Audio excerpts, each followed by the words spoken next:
Привет, битуны! С вами снова я, Албит. Вы на канале Албит Продакшн. Я очень рад вернуться, и за время моего отсутствия, за время моих ютуберских каникул произошло очень много интересного в мире битбокса, битбокс-комьюнити. Но самое важное событие — это чемпионат мира по битбоксу. Как вы уже поняли по названию, сегодня мы с вами об этом поговорим. Итак, чемпионат мира по битбоксу. Самое хайповое событие, самое крутое событие в мире битбокса, которое происходит раз в 3 года. Начиналось либо с 2005, либо с 2006, я никак не могу запомнить год. Это моя проблема. И потом уже началось 2009, 2012, 2015 и 2018 год. Давайте просто пообсуждаем мысли, что да как. С самого начала, самого первого чемпионата, вплоть до 2015-го, чемпионаты шли в гору по уровню организации и так далее. Но в этом году я немножко разочаровался. В этом году чемпионат получился на одну планочку пониже. То есть 15-й год был вот так, а 18-й вот так. Сейчас я объясню почему. Во-первых, мне не понравилось, как зрителю видеоряд трансляции. Мне не понравилась трансляция сама, как она выглядела. И на видео я сейчас пересматриваю, мне не нравится картинка. Все какое-то тусклое, темное. И просто как было в 15-м и как сейчас в 18-м. Ну, то есть, я просто такой человек, я люблю, когда все четко, ярко. Я просто представляю людей, у которых, допустим, плохое зрение. Они такие: кто это? Это Скотт Джексон. Окей, а слева кто? И так далее. Ну, то есть, очень трудно рассмотреть, особенно в трансляциях, когда у тебя там плохое качество или еще что-то. Я смотрел с телефона, поэтому было немножко трудно разобрать. Второе, что мне не понравилось, это звук. Как и трансляции, так и звук. Ну, про звук мы поговорим отдельно. Там были проблемы, и не только я это заметил. Многие из трансляций жаловались на звук, ребята. И уже непосредственно сами участники жаловались. Инки писал об этом, и об этом говорил Сиван. Звук подвел жестко. Ну и раз уж мы заговорили об участниках, то там даже элементарно со слов участника, со слов Сивана, не давали даже воду. Нам не могли предоставить воду. Мы в бэкстейдже просили воду, нам дали воду из-под крана. А в Берлине вода из-под крана не очень. Прям не очень, реально не очень. И очень было жарко. Мокрый воздух, очень жарко просто там. Нет кондиционеров, и ты прям весь пот просто потеешь жестко. Просто представьте, чемпионат мира длился 2-3 дня. Ну да, там отборочный день, день батлов. И ты приходишь в 2 часа дня, и 15 часов ты находишься на чемпионате мира. И все это время у тебя нет воды. Плюс тебя забирают ту воду, которую ты принес с собой. Ты можешь только купить себе. Но это спасибо Сивану за эту информацию, да? Просто я не понимаю, почему так. В 2015 вы сделали хорошую планку. И в этом году, в 2018 должны были ее превысить, либо хотя бы остаться на том же уровне. Но этого не случилось. Жаль, будем надеяться, что следующий чемпионат мира, а когда он будет там через 2 или через 3 года, потому что ходит слух, что чемпионат мира следующий будет в 2020, но это не точно. Посмотрим. Надеюсь, что в следующем чемпионате мира будет намного лучше в качестве звука и в качестве картинки. Ну, а давайте перейдем к батлам. И, внимание, те, кто не смотрел чемпионат мира, не знает результатов, вам лучше дальше не смотреть, потому что будут спойлеры. Лучше вам уйти, чтобы потом не было... Я предупреждаю заранее, чтобы потом мне в комментариях ребята не писали, что... Какой же ты, блядь? Пидор, пидор, пидор, пидор, пидор, пошел нахуй! Так вот, сами батлы проходили в 5 номинациях. Соло женское, мужское соло, тег-тим, лупстейшн и командный батл. Давайте перейдем от самых неинтересных к самому интересному. Ну, просто... Короче, поехали. Женский соло батл. Говорю сразу, я не очень люблю женский битбокс. Ну, серьезно, меня он не вкатывает.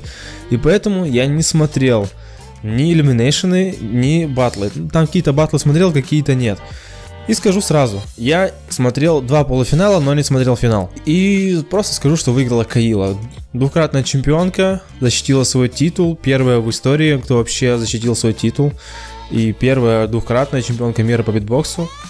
Похлопаем, Каила молодец, но по мне печенька-то лучше раз в 50. Командный баттл, и тут тоже очень все было интересно. И сразу к финальному раунду, потому что я не помню, там какие команды еще были. Сразу финал. Beatbox House, ну, в принципе, это ожидали. Beatbox House против Berryvam, в которой был как и Beastie и MB14. И MB14 официально говорил, что это его последнее выступление в составе группы Berryvam. Мне, как обычно, Berryvam взорвали. Мне очень понравился их раунд, но мне не понравился Beatbox House. Они как-то себя очень грязно повели, и, не знаю, мне было немножечко противно смотреть на их выход. Заслуженная победа Berryvam. Франция круто все сделала, крутая команда, заслуживает этого титула. И переходим к тег-тим баттлам.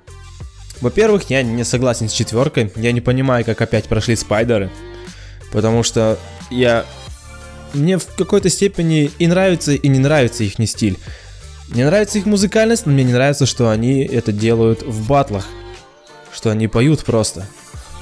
Они вышли в финал, и в финале первый раунд они просто пропели. Они просто отдали первый раунд. И по мне, Мэды должны были выигрывать. Почему спайдеры выиграли, непонятно. Очень странное судейство, но про судейство тоже чуть-чуть попозже. Для меня Мэды выиграли. Паша, Женя, большой вам респект.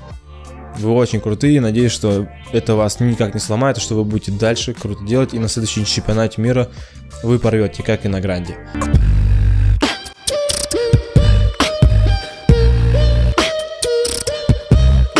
Loopstation баттлы. Здесь я вот с самого начала, перед самым чемпионатом мира, даже после гранда, не помню где, говорил, что на чемпионате мира я хочу финальный баттл Сара против Инки, и это будет просто идеалом. И это, сука, случилось. Да. Хоть что-то в этом чемпионате мира я предсказал. Давайте проговорим про Elimination. Во-первых, Торсон поменял имя, а теперь он Blue Lippy, что очень странно. И я смотрел все Elimination, и мне понравился Брест, мне понравился Инки. Сара очень круто сделал, Тианеп круто сделал. Я посмотрел только отборочные и не смотрел баттлы. Баттлы Инки только смотрел чисто. Так вот просто получилось. Говорю сразу, реакции я делать не буду на баттл Сара против Enemy. Я посмотрю, как обычные люди смотрят. Потому что причина простая. Beatbox Battle TV кинет мне страйк, и я не хочу, чтобы мой канал удалили, чтобы меня снимали монетизацию и так далее. Короче, вот поэтому нет. Чисто из-за этого я не буду снимать реакции, надеюсь, вы меня поймете и простите. Баттл Инки против Сара. Говорю сразу, выиграл Сара, Инки вице-чемпион. Раунд Инки это вообще что-то было нереальное. Реально нереально это было.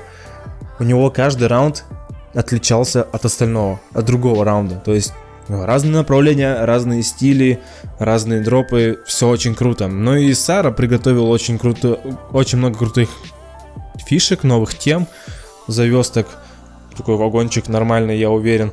Потому что там говорят, против Enemy он вообще что-то крутое выдал, но и в финале было очень круто. И тут я не могу сказать, кто выиграл. По мне так 50 на 50. И здесь уже решались судьи. Ну и судьи решили, что, к сожалению для нас, победил Сара. Ну что ж, так тому и быть. Сара чемпион, первый чемпион мира в Loopstation. Инки первый вице-чемпион. Надеюсь, что на следующем чемпионате мира Инки покажет не только такой же результат, но и превзойдет и выиграет чемпионат мира. Я очень рад за Юру, я очень рад, что он наконец-таки услышал мир, что он смог показать, выступить достойно. В общем, Юра, красава. Я очень рад, что лично с тобой знаком.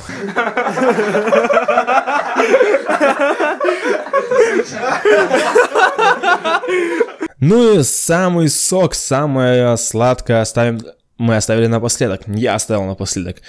Мэн Соло. И вообще, с чего вообще начинался чемпионат мира? Это самая главная номинация, ее ждут больше всех. И в этом году было очень много крутых, неожиданных решений.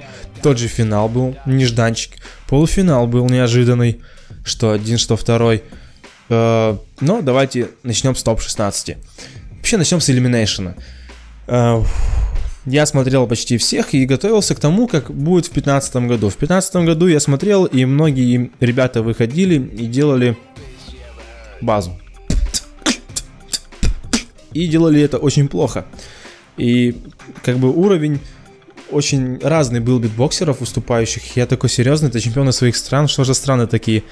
То на этом чемпионате мира было все совсем не так. Все были на одном уровне, это было очень круто. То есть ты понимал, что каждый следующий участник выступает ничуть не хуже другого. Понятно, что топы выходили и разрывали. Один раунд Джина чего только...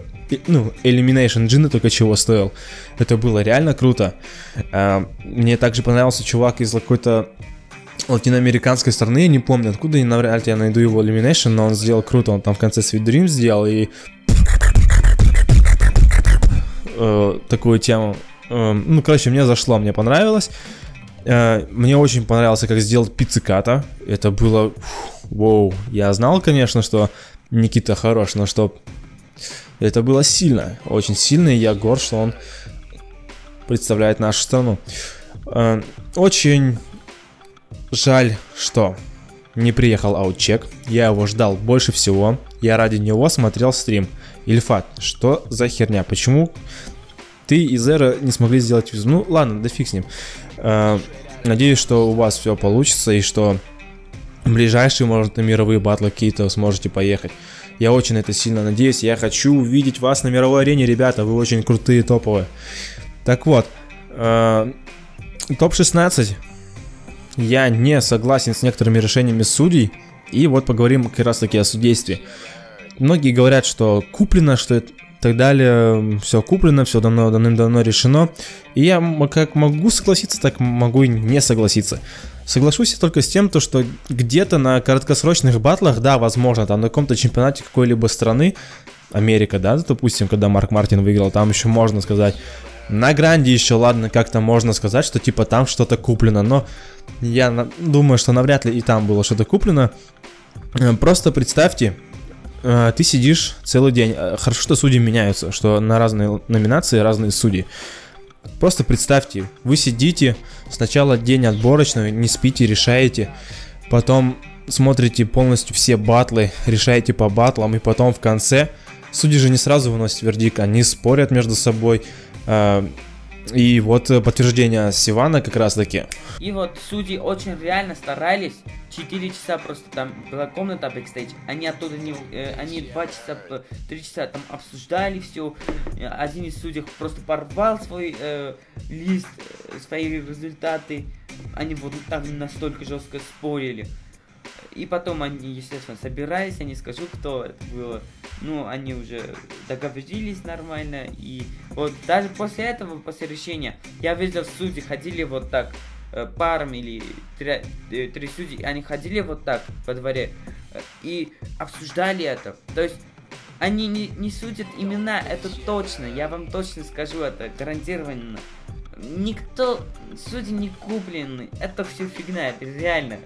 Это просто... Я могу понять тех, кто так думают, да? Я могу понять их.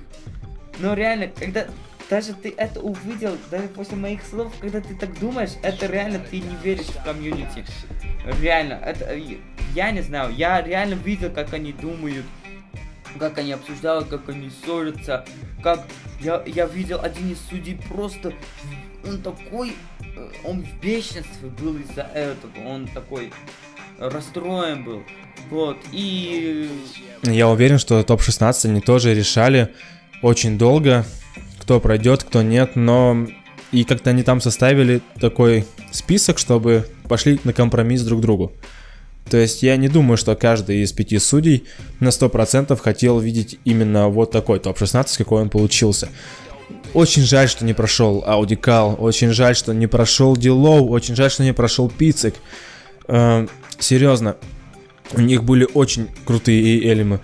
И тут как раз таки разговор о том, что звук подкачивал. Просто кого-то делали громче, кого-то делали тише. Там с организацией вообще беда какая-то была.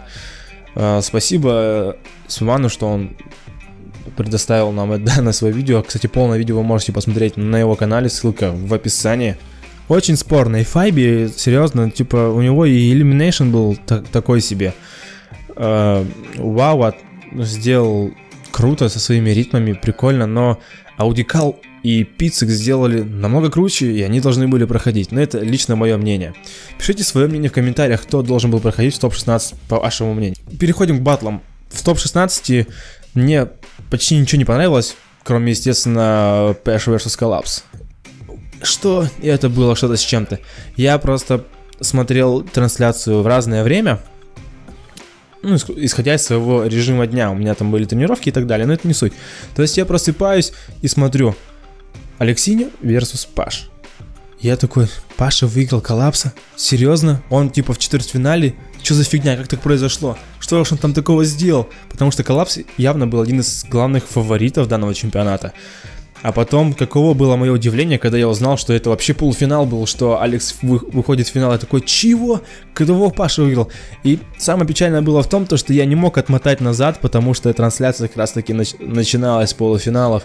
Она еще полностью не загрузилась, не прогрузилась, и я не мог посмотреть еще где-то полдня. Я очень долго ждал, но в итоге пришлось ждать вообще видео. Очень меня сильно разочаровал Алим. Не знаю. Он мог выступить намного лучше. В этом году какая-то слишком много грязи. Там, понятно, новые темы какие-то. Но такое ощущение, как будто Алим взял и специально слил для того, чтобы выиграл Алекс. Что, типа, ну, не знаю. В общем, мне не понравилось. Против Hotbox G он сделал круто, реально. Там было очень, ну, так драйвово. Но против Биарта что-то пошло не так, и старые фишки против типа Литоса, он напоминает мне Литоса и так далее. Вот эти с часами этими песочными, и опять игра. Yo, he looks like Litos.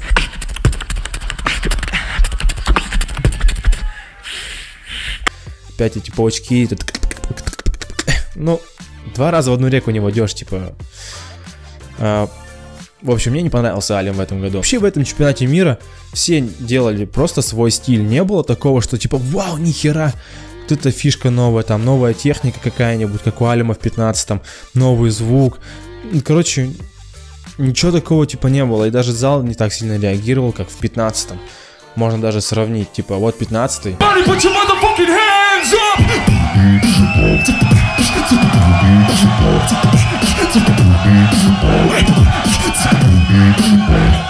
А вот 18-й. Yeah, I'm destroying napalm, I come back.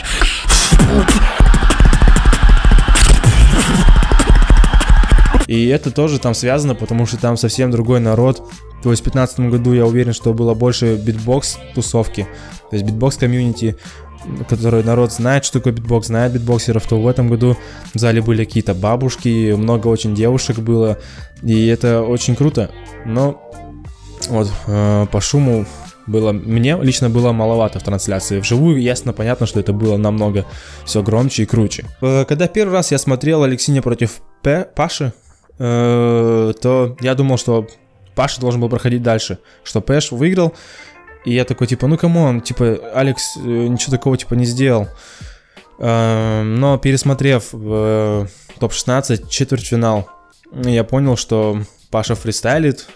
И он это в инстаграме своем писал. И понятно, что он, скорее всего, не ожидал, что он так далеко пройдет. И поэтому он готовился больше к тег-тиму.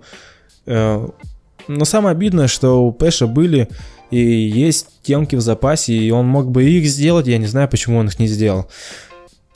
Но это все равно очень достойный результат. Это было очень круто. И чуть-чуть не хватило, чтобы повторить, как минимум, достижение Вахтанга. Второй полуфинал. Хиз против Биарта. Биарт вообще в этом году на этом чемпионате сделал что-то нереальное. Он, ну, серьезно? В финале Биарт? Ну, камон, типа... Он крутой битбоксер, но, типа, я не думал, что он сможет, типа, ну... Ну и придраться не к чему. Он до финала дошел просто идеально, он просто разнес всех. Нет никакой претензии к нему. Бярд сделал охеренно круто. Тоже разнообразные раунды, и там граймы его, и спешлы. И вообще, когда я узнал, что финал будет Алексиня против Бярта, вот мы подошли так плавно к финалу,